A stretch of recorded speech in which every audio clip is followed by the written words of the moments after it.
Recording on your end? Yeah, brother. All good. Sweet. Welcome back to the Open Up podcast and to episode 114. And to guest 114, my man, Luke Heka. Thank you for doing this, brother. No, thank you, brother. Appreciate you having me on, eh? So for those who don't know you, could you just give us a brief rundown on what you're doing at the moment? At the current stage, I have a construction business. I'm a builder, and I do work with Men's Medicine, which is obviously a men's movement group. We travel around Australia and New Zealand, visiting our communities, doing our bit. Awesome, bro. And we'll touch on that a little bit later. But I want to get pretty deep straight off the bat. Could you describe the way that you view yourself as a man and or human? Right now, myself as a human, describing myself. Right now, the way I guess I see myself, I'm a young man right now, traveling through life, still figuring things out, and I feel like I've went through the things that I needed to go through at the younger age that I did to create the man that I am now. And I really honestly can say that I really only would consider myself being a man in the last 2 years.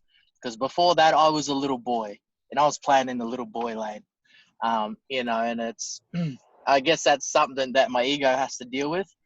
But yeah, up until a couple of years ago, I was a little boy, and I was just playing life like a little boy. Hey, and it's, now I see myself as a man in a community that helps and supports, and holds space for many men.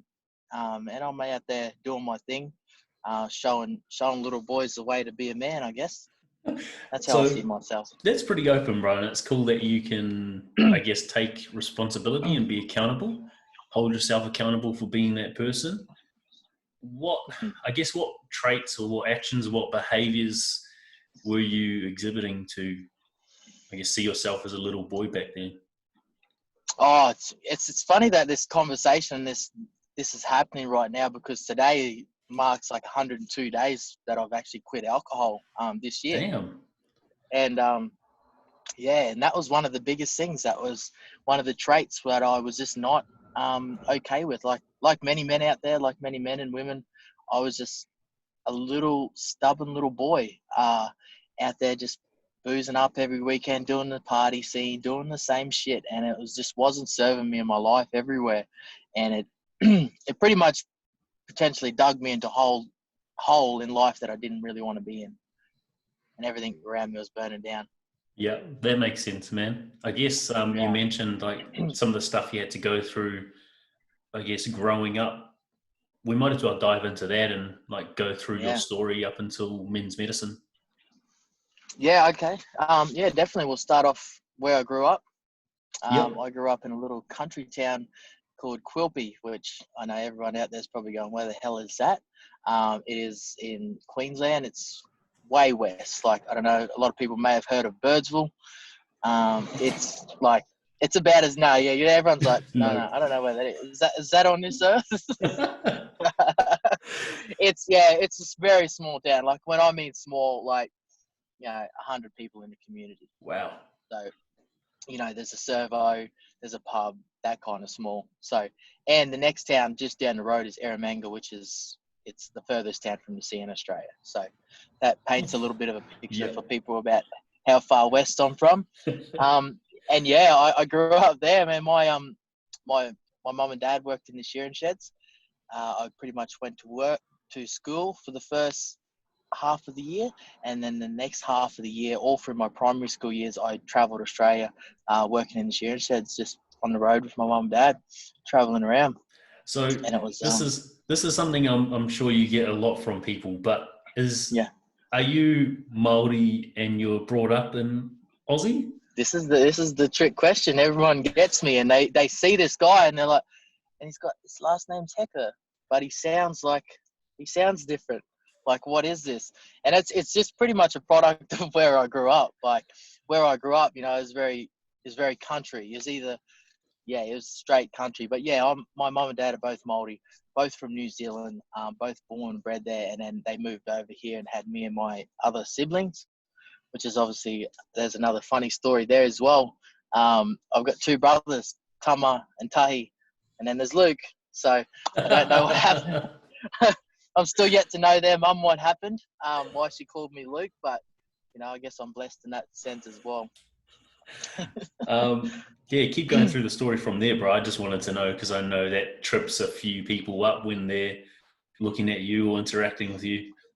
It's something that throws everyone off. They see me and it's something I've played around with in my whole life, even traveling in the different circles and stuff. And people see me and the bros see me and they're like, "Hey, bro," and I'm like, "Hey, mate," and I throw them off and they're like, "Oh, what's this?" But yeah, how have you dealt with? Has there been any sense of not being able to fit in, being, I guess, Maori and having the Aussie accent? Because I know that's a big thing for Kiwis, is we rag on or have banter with other Kiwis that have the Aussie accent. 100%. And it took me a long time to come to terms and deal with that. And I actually went through this phase about at the start of this year. I actually had to come to terms with this whole area that we're talking about now. Because I went back home to Quilpie, which is 14-hour drive, in the middle of the night. I took off and I went on a bit of a mad mission. I'll tell you the story anyway, because we've got some time. And it was for me to go home. It was for me to go home and claim that place where I was from, because growing up, in this both cultures and both different, I was very confused as well. I'm like, shit, am I Kiwi? Am I Aussie? Like, what am I? Like, I sound like this, but all my family's like that. And it got very confusing to me. And I guess I didn't have a place where I claimed, which was home. And it got I was like, shit, where's home for me? So I drove out there and I legit drove there through the night, got there the next day. And because I knew once I got there, I'd see what it felt like. And I went to the bush, and the country's my home, So for me, home is the bush, and that's what I claim. And that's where I'm from. So yeah, I had to come to terms with that this year as well. But I definitely get a lot of kickback about it. It's cool, definitely. Man. How do you see, I guess, that conversation or that interaction now with those people who sort of question you and where you stand?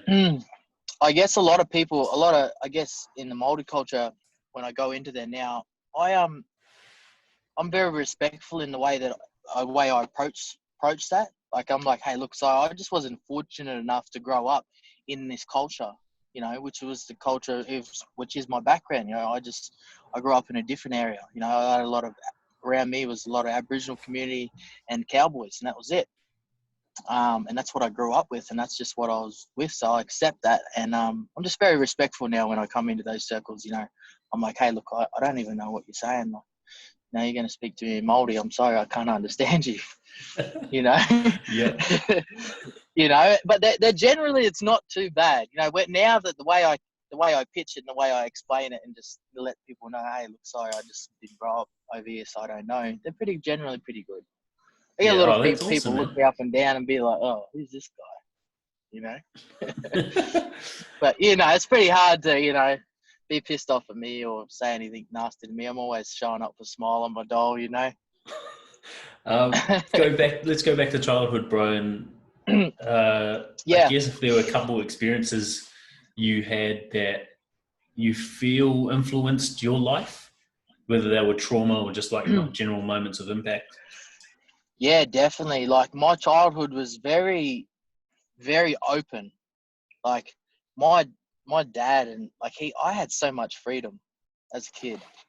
Probably on the opposite end of the spectrum, and that's why it created a few bad traits down the track for me, as where I really did not do well with being told what to do or where to go, because my whole life, if I wanted to just get up and go somewhere, I wanted to go to a party or whatever, I'd just be like, hey, Dad, I'm going here. And that was it. Yeah, see it. Bye. But the thing was, he's like, if you lie about where you're going, you're going to get a hiding. But he's like, if you're going to party and you're going to get drunk, that's okay, but you tell me. So I was just always had to be straight up. I'm like, yep, I'm going to do this. I'm going to get drunk as a young kid, and I could go do it. And those things had percussions down the track for me.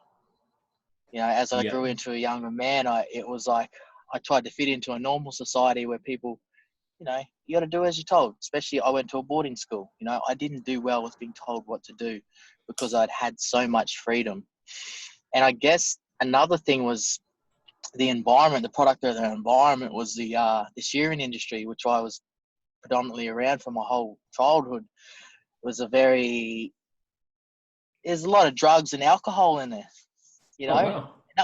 And that was just the norms. Like everyone would go drink beers and smoke weed and do drugs, and that was it, you know. And I just grew up around that as a kid, just being normal, like everyone's just sitting around the fire every afternoon, you know. And I just, that was a, you know, that just become the norm to me. So when I come into society, I went to boarding school, and I've seen people doing that. Those are the people I was like, oh, I'll go hang out with these people. You know, those are, you know, because that's just what I was around. And yeah, that kind of created a few bad traits for me when I was in my younger years, definitely, you know, as a young teenager. Okay. That makes a lot of sense. So when do you get to a point where you think, hey, I'm this guy who's grown up with a whole bunch of freedom. I've been plonked into a boarding school where there's strict rules, where I have to adhere to what authority says. How do you get from that to, I'm going to start my own business? Oh man, a hell of a lot of adversity, I guess. I'll tell you how I got into my business. Cool. My business, predominantly how I ended up in the business, the main thing, I wanted to prove the doubters wrong. That's legit. If that's the honest opinion, I always said when I first started in business, I was always had this saying, I was like, the doubters made me do it. That's cool. I like that. Do it. You know, I guess like I'll kick it off from like when I left Rockhampton, which is where I grew up for a while, and I lived there. I went there and I was a bit of a drug. I was dealing drugs and I was smoking ice. That was it. Oh, wow. You know, and I did that for a couple of years, and my life was like just dramatically changed. As obviously the whole, you know, the same story. You know, everyone's in the drug scene. Things go to shit. Life's not going so great. Anyway, long story short on that one, we'll touch base back on that later, but it drove me to a stage where I just hit an ultimate low in my life, mentally, emotionally, financially, everything. And I just had a wake up call one day, hey, and I was just like, what the fuck am I doing? Like, this is my life here, and it's just going down the drain. So I decided to clean my act up. Cleaned my act up, and I ended up going to Gladstone. Went to Gladstone, worked there for about 2 years, and just went ham on the work. Hey, and that's when I kind of dried myself out and kicked my ice addiction there, because I was at work so much, and I kind of sorted myself out. And from there, I started my business. I ended up leaving that job. I had enough one day. I'd worked for 2 years straight, dried myself out. I was just going for it, and then it took a couple of years, dried myself out, and then it got to the other end where I was working so much that I hated my life, and I was at work all day. There's the miserable life cycle. I was doing night shift and all the rest of that, and it tore me apart as well. So I went from one extreme to the next extreme where I hated my job so much. And yeah, I just had enough, and I was like, I'm over all this shit. Handed in my keys, give back my computer and stuff, and told them I was out of there. And I just said, look, I'm cutting for it. I'm going for the Gold Coast. You know, it's the place I feel most drawn to. I was like, everything's there. There's nice looking women, there's beaches, there's all the things, you know. And I was really drawn to that as a country kid. I was like, I'm going there. That's a place that I want to go to. And it just, I didn't know anyone here. I knew no one here. I knew maybe like one or two people. And people were like, you're going to the Gold Coast to start a business. And I'm like, yep. So many people thought I was still fucked up, you know. So like, he's still on the gear. But it was one of those things I was so drawn to it, and I was like, I got to do this. I got to go do it. I can do this. It's done. And at that time, because I had dried my act out and cleaned myself up a bit, I had a lot of people at the time. I felt like I had a lot of people that were riding me off. And which I say, the doubters made me do it. And I was like, nah, I'm going to do it, F them. I'm going to go out and I'm going to start my own shit up. And then, I was out to prove a point. That's exactly what I was out there to do. And I came to the Gold Coast and I started a construction business called Hex. And it's been never stopped since then. Obviously a lot of adversity throughout the journey, but yeah, man, it's been a crazy journey. Hey, that's awesome, man. Yeah. Just going back to smoking ice and then getting clean or removing it from your life. What if there's someone out there at the moment who's dealing with that, or they have a partner or friend or family member who's, I guess, in that same position? How would you suggest they go about helping someone or removing it themselves? The most accurate thing you can do right now to change it is your environment. It's not actually the drug that always got me. It was the influence of people around me. Yep. Obviously the drug was addictive, and at the time I thought I'm not addicted to ice, but yes, I was, like I used to tell myself, no, I'm not even addicted, but it is so addictive, but it's also the environment that amplifies it. Like, who are you around? It's like, as soon as I went to work, like everyone is smoking at work. Everyone is in the portal is smoking ice at work, on the job site. And it was like, okay, so I had to really have a sit down with a few people. And I at the time, I rudely cut them off. So just cut off your environment. I know it's really harsh, and there may be people, friends, family, whoever it is, and you just have a real straight conversation and say, hey, look, you're not serving me. I really need to sort out my issue right now. Can you make sure that you please don't tempt me with anything? Please don't bring any drugs around me at the moment, because I'm in a real fragile state, and I could easily cave at any time and give into my addiction. And that's a thing that pivoted me the most, was just cleaning out all those people, and having those conversations, not thinking at any point that I was better than them or that I was above them, but I just had to be like, hey, look, you just aren't good for me right now. I need to sort my shit out. And once I removed myself from it, and that environment, I cleaned myself up, and I had a little bit of a look from the outside in at some of those people. And I went back to that environment. I looked and I was like, oh man, I was like, shit, that was me. That was me. So yeah, that's advice. Take a look, take a step back and out of that circle and that environment. Have a look in. How are things being played? Like, what's going on there in the moment? Like, how those people living their lives, honestly. And that was a wake up for me. I was just like, oh shit. It's pretty important setting boundaries, especially when you're trying to remove something like that, or when you're generally like just trying to achieve. It's letting people know and making sure you communicate what the boundaries are going to help you determine who has your best interest at heart and who doesn't. Because I know with people who are addicts, when they're surrounding themselves with other addicts, it's easy for the people who feel like they're being cut off to try to tempt that person to ensure that they don't make them feel insecure or like they're a failure. Definitely. And that's it. It's just like, you're a product of your own environment. You want to be an ice addict, you go hang out with ice addicts.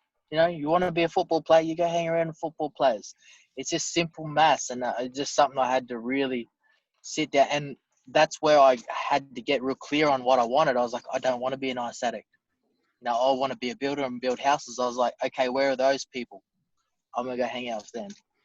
Yeah. And that's it. There's nothing against the other people. If you were an ice addict and you had that realization and you, I guess, made an empowered decision to say, hey, there must be something more, where does that come from? Do you, especially as a kid from the country and now being in, I guess, a city environment, do you feel like you were destined for more? Or was that something you were taught? What was that? So was I destined for more? Yeah. Yeah. I just knew that I always had more in me. And this was not the lifestyle. Like, for me, I wanted to be a builder since I was in grade 10. Wow. Like, that was one of the things our teachers told us to write down some long and short-term goals. And amongst those goals was to be a builder and live in my own house one day. And I just I have that book, and I was looking back at it. I was like, I need to do that, you know. And there was a lot of wake up calls around me at the time, and because when you're in that position and you're in those situations where you're obviously doing drugs and that kind of level, is you're in the fast lane, you know, things are pumping all the time. And I just had to really stop, and things hit home for me, hey, and I was just like, enough's enough. My mental state was not there. Like, I just hit a critical all-time low as far as my mental state goes. And it was a dark, dark time, you know, not only for me, but all my friends as well. It was like a plague, hey. It was like a plague, like legit. Like, I remember when ICE came through the town, which is Rockhampton, that I lived in, it was legit like a plague, hey. Because before that, it wasn't really there. And I was there when it came in, and it became really big. And it just hit everyone, hey. It was just like at Christmas time, everyone went home to their families, and it was just like their families just like, who is this guy? Like, they were just warned. Yeah. You know, and I remember the same in Kalgoorlie, bro, when ICE first come to Kalgoorlie while I was living there. It's just like a noticeable change in people becoming irritated, becoming paranoid. And then I think like what really kicked it off there was one of the guys that was selling ended up smoking what he was selling and getting cut up and put in an esky in the alleyway. And that's when we were just like, fuck, never ever touching that stuff. Yeah, it's just a bit of a home hitter, eh? You're like, oh shit, this is, you know, these people in this circle are fucked up. Let's fast forward to men's medicine, bro. How did you, first of all, what is it? What do you guys do? And then how did you get involved? Okay, so what do we do? Men's medicine is an organisation and a collective group, community, so to speak. We go out in the community, you know, help men be men. It's a men's movement. It's an empowerment movement. We take it the man and just open it up and teach him, like, give him all the tips and tricks and tools to be, you know, to open up and live a better life, you know, because men are at the current stage are so closed off and not open to a lot of things, you know, being emotional, which is basic stuff. But, you know, for a man, this can be so hard. So what we look at doing is bringing them in, create all the tools, give them what they need to live a better life, and then send them back out there, hey, and that's what we do, making kings Awesome, out of boys. Yeah. So what does that look like in terms of if someone was looking to, I guess, be impacted by men's medicine in the work? What does that look like for them? Yeah, done. So pretty much one of the most powerful things that we do is we have a walk. You know, it's a whole day walk. It's pretty much, I guess, a workshop on wheels, to call it. It's like a men's workshop, but instead of doing it in a room or a closed off little box, which, you know, majority of men don't do well. Hey, you want to come sit down and you know, speak about your emotions and feelings and tell me what's going on in a little box. You know, for me as well, being a country guy, that just doesn't work. So we have a men's workshop out on wheels, and it's a whole day of empowerment, you know, and I won't go into detail too much because it's more so of a surprise about what we do there. But everything that we've ever done there has been so powerful. And I know that every man that came has always had has changed their life from then, you know, and it's a full day event. And that's part of, I guess that's probably the most powerful thing that we deliver at the moment. Obviously there's coaching and there's a whole lot of other aspects that we do, but our walks are probably our most powerful thing that we do to get out there and impact men in the community, because we can take, you know, 40 to 50 men each time, and it's a large number. Why do you think it's so powerful? Because, like, I know from seeing your content and interacting with some of the men that have been on the walks, why do you personally, as someone who is one of the leaders, feel it's powerful? I've got a few answers. Deep down inside, every man that comes or sees that knows that they need that. That's why I know it's so powerful. It's that knowing you need something without saying it, be like, shit, like, I need to go face off with some of my shit. Yep. Like, that's why I need that. that's the environment that I need to be in, because that's the environment that I'm going to thrive in. And that's why I see men come, and they're very hesitant and very scared, definitely, on the day, because you're stepping into the unknown. Any man that comes to one of our events that has never been before is stepping into the unknown.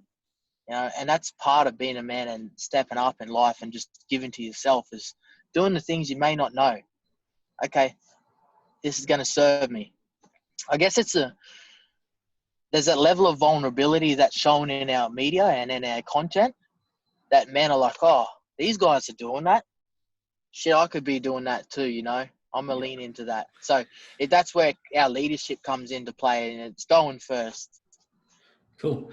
So that's probably a good segue into the transition from little boy to a leadership role within men's medicine. How have you changed personally to allow yourself to take on that leadership role? Yes, definitely. So for me, just being in the work so thick and like on the work on myself, really just facing off with all my bullshit, hey.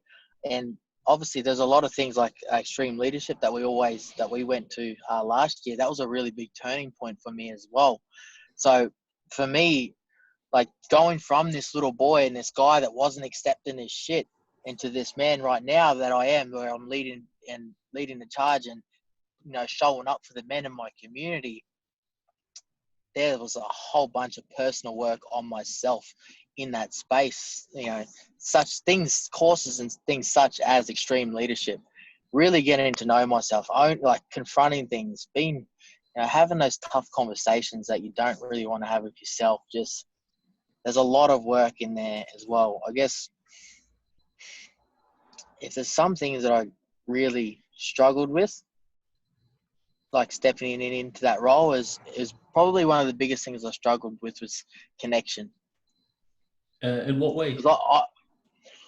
For me, being disconnected throughout my whole life has been a big struggle, or being something I've been really good at. I've been really good at playing just me, just doing me, but getting connected with people, letting people into my field, into my area, has been really hard, because I've been just out there leading the charge by myself for so long. So the connection bit for me was really hard. That was something I really had to drop my walls down, be vulnerable, let people in and open up.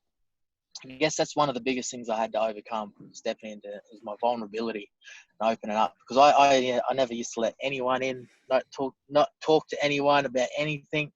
I was trying to do everything alone. Yeah, and that's a lonely place to be, bro. But I feel you on that one, because I've been the same my entire life, and that's one of the things that I had to crack open at extreme, was allowing myself to cry and connect with someone. And I guess that means you have to trust someone enough to be yourself in front of them, to take off the mask. Yeah. With connection, is there anything that stands out for you that's been the most powerful in terms of like a tip, tool, or tactic to, I guess, delve into vulnerability and letting people in? For me, I had to really accept on who I was. I really had to accept the person that I was, the human that I was, the good things that I've done, the bad things that I've done, because those things ate away at me. Like, obviously in the background, when you're in your own space, in your own time, your mind is obviously constantly looking at things like that. Oh, did I do this right? Did I do that? Oh, I was this, I done that. So coming to terms with the exact person I was and just being straight, dead honest with my own self. These are all the things that I've done good, I've done bad. And I just had to really face off with a lot of that shit and just be like, okay, this is who I am. This is what I am now. I'm the product of this, of all the things that have happened in my life. But this isn't the end of the road as well. I can create whatever I want from this point and create better things. And that's what I've been on. I've been a man on a mission just to create a better lifestyle for myself and others. And, coming to true acceptance in terms of who I am was probably the biggest thing as far as dropping my walls down in that area. It's cool, man. And I think the power in taking a step back and taking responsibility and holding yourself accountable, especially for destructive or toxic actions in the past, is that you give yourself a chance to detach from those. Because if you don't take that step back and, I guess, acknowledge, take responsibility and detach, then most people stay stuck in that loop or that cycle of, I am that behavior.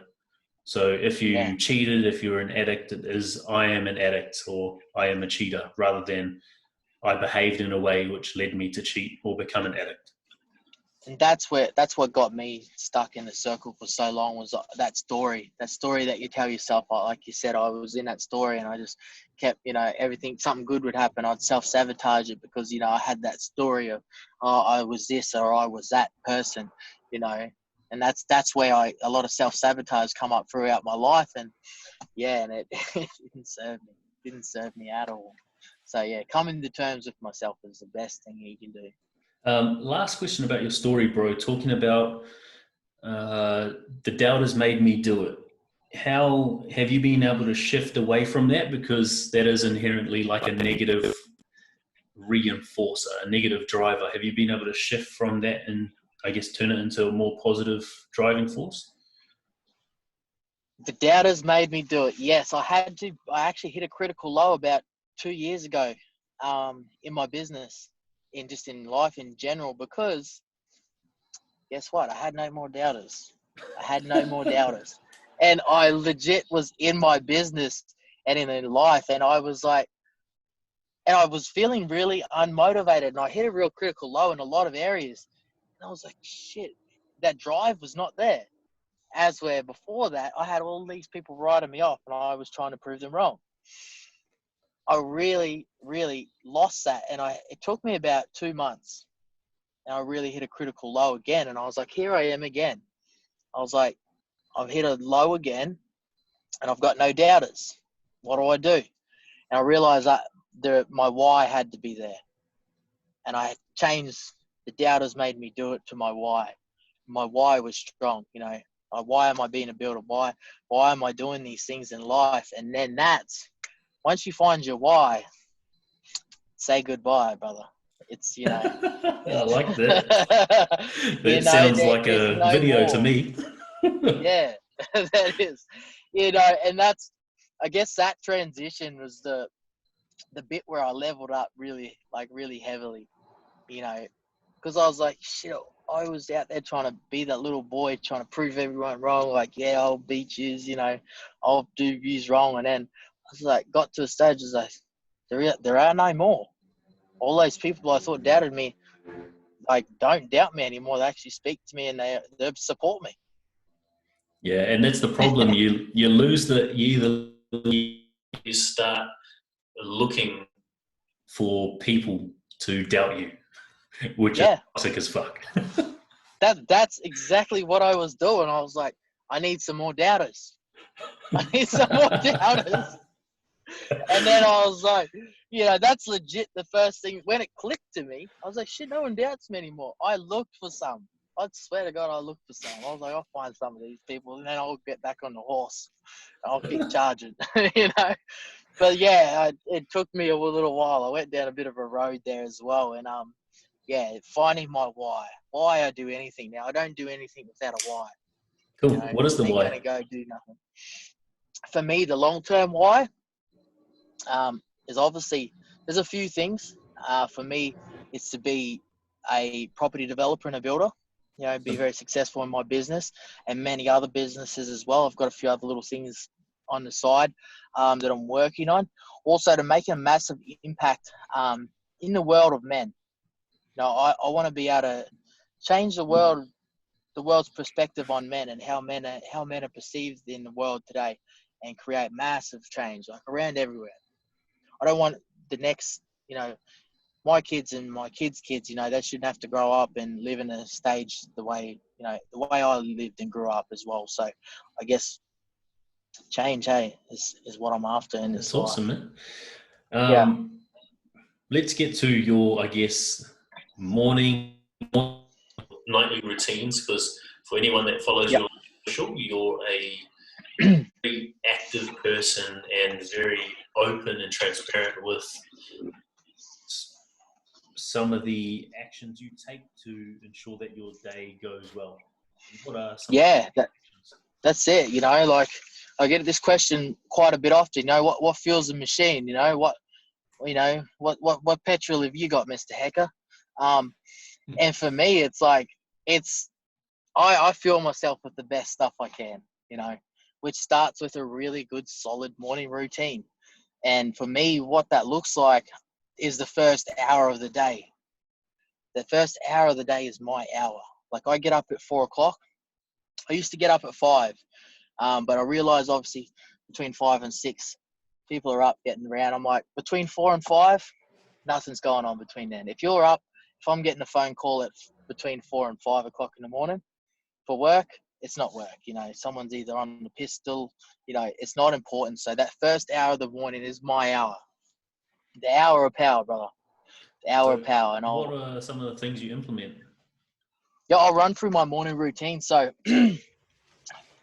first thing, I jump up straight away. 100 push-ups, 100 sit-ups. And for me, that's a mind game, because I don't know no one that wants to get up and do 100 push-ups and 100 sit-ups. I definitely don't. I get up, I'm like, not today, and I'm like, oh, okay, I've got to do it. And it's adversity. First thing you wake up, you hit some adversity. The rest of the day's pretty smooth, no matter what comes at you. Then I roll out of there. I make my bed. I hydrate. I take some water. Everything's nice and crisp. I sit down. I've got a gratitude journal. I do a bit of gratitude journal. Sit down. I've got like a little chair. From there, I do some breath work. I've got 10 to 20 minutes of breath work. Straight from the breath work, I roll into have a cold shower. Cold shower is really important. Cold shower, got all my gear, get ready. And then I stand in front of the mirror as well. I do some affirmations, 40 IMs. You know, I'm thankful, I'm blessed, I'm kind. And there's always the one that I always finish off at the end is this. I always say, I'm Luke Heka. Love yourself so you can love others. And that's the one thing that I always say to myself. And then then I've got 3 questions I ask myself. I don't really tell too many people the 3 questions thing, because that's kind of my little tip and trick, but I'll share it on here. You know, this is between us, eh? Yes. Yeah. The 3 questions, it's like, what do you want from today? How can you improve today? And who are you currently, and who do you want to be? And for me, that's a real good gauge on where I am at life and who I am. Because if who are you currently and who do you want to be in life, if those things are always constantly changing and they don't align, like, you really need to sit down and have a think about what you want, because you're confused. Yeah. Because the person I am and the person I want to be should be the same thing, because I already am that person that I want to be. That's powerful, man, because you're doing, I guess you're leading into those 3 questions with practices that allow you to sink further or tap into the subconscious or the unconscious. Yeah.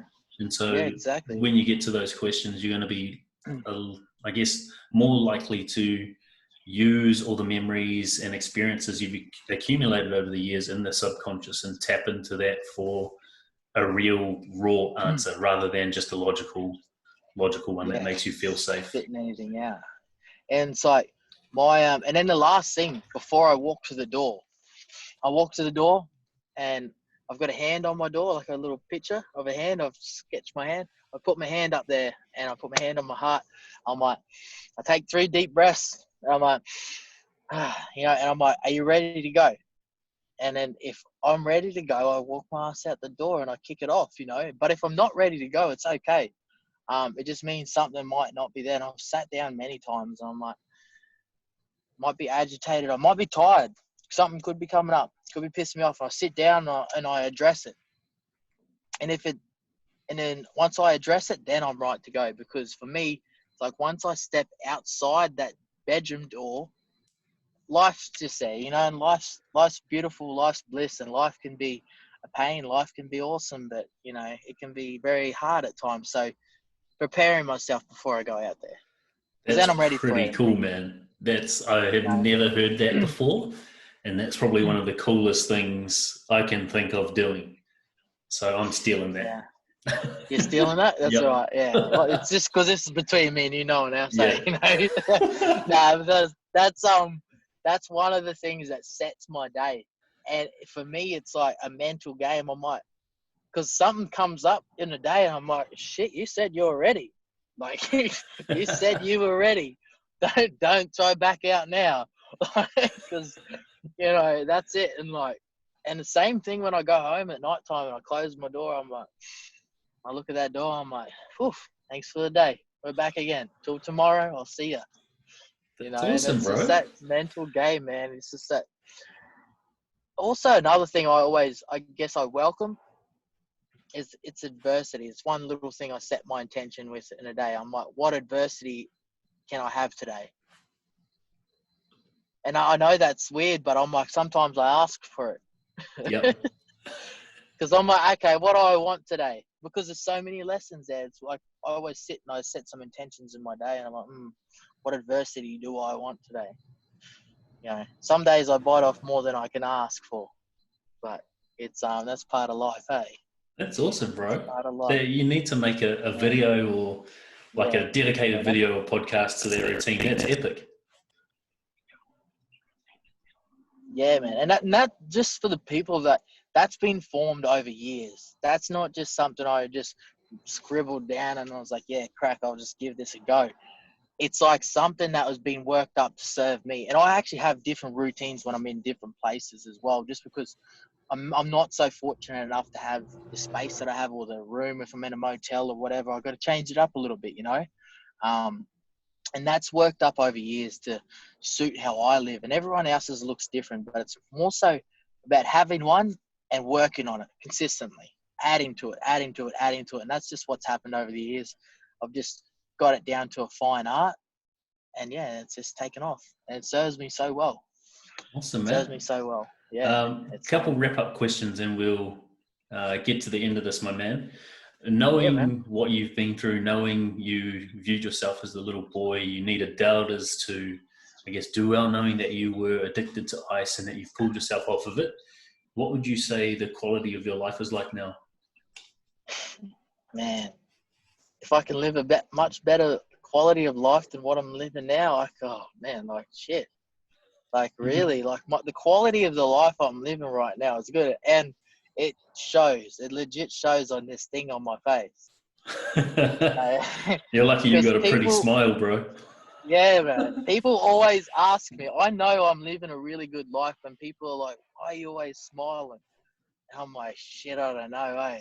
Like, it's always there. It's just demon, you know. And that's why that's a really good gauge on how I know I'm living a good life. Yep. I know that's like such a little thing, but that's the question I would get asked on the regular. Hey, like maybe weekly. Why are you always happy? Why are you always smiling? I'm like, I smile as much as I can because I like it. You know, it's good. And why not? Yeah, exactly. That's I'm like, I'm living a good life. What are you most grateful for right now, bro?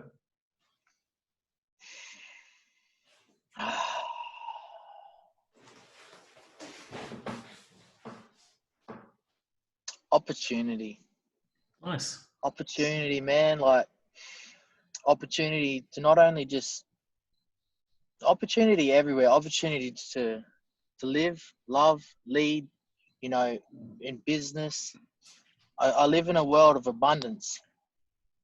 And there's so much opportunity around me that I seize every day. I take that on every day, and like, man, like we're living in such a good time of our lives. Like things are good. You know, other than this whole Corona thing, but like there's so much out there at the moment. So opportunity is what I'm grateful for, brother, because it comes past me every day, and I seize it as much as I can. Awesome, bro. Last question. If you had the chance to put a message on a billboard somewhere where you know thousands of people would see it every day, what would that message be?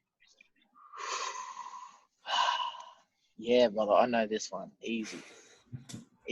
This is an easy one. In a world where you can be anything, the best thing you can be is yourself. Nice. I love it, man. That's one thing that people need to realize. The best thing that you can be in this life is yourself, because you are special and you are unique in every single way. There's not another thing or another human or anything like you. No one can be like you, and that's unique. You got to really sink in and love and feel that, hey, because everyone is special. That's awesome, bro. Yeah. To wrap up, I guess, thank you for making time for this, bro. Thank you for the way that you're showing up. Thank you for the way you showed up at Extreme. Thank you for the way you show up in your business. But most importantly, thank you for the way you show up in men's medicine, and especially with like what's happened with men's medicine and Amend, and just seeing, I guess, the power and the respect and the love that you showed up to that with. Yeah. That was Yeah. very inspiring, and I'm just grateful you're in the position you're in within men's medicine. Yeah, definitely, brother, man. And you'll see heaps more men's medicine, brother. We're out there, we're kicking things off, and we can't wait to get out there, hey. So yeah, just on the back of that, brother, thank you so much for you taking your time as well, and for showing up in Extreme as well. I'll give you a little plug here as well, just for the people that don't know. Lachlan actually gave me a lot of strength and courage that weekend. And yeah, man, that's something I always remember. Hey, and I spoke to you about this, previously, and seeing you do that really opened my eyes, bro, in a lot of ways. Like, I said it before, Mike. I've seen a lot of men cruise around, think they're, hard and they're a bit that and they're that guy, but I seen you get up and do that day, and that takes courage and that's heart. That's a real leader and a real man to get up and do what you did there that day. So that's something that sticks with me, bro. And I remember that too, because I'm just like, shit, that's a real man there. That's some real shit. Awesome, so, bro. Hats off. Thank you, my man. Hats off, man. Yeah. Love and appreciate you, bro. Have an amazing day, eh? No worries, brother. Much love. Thank you.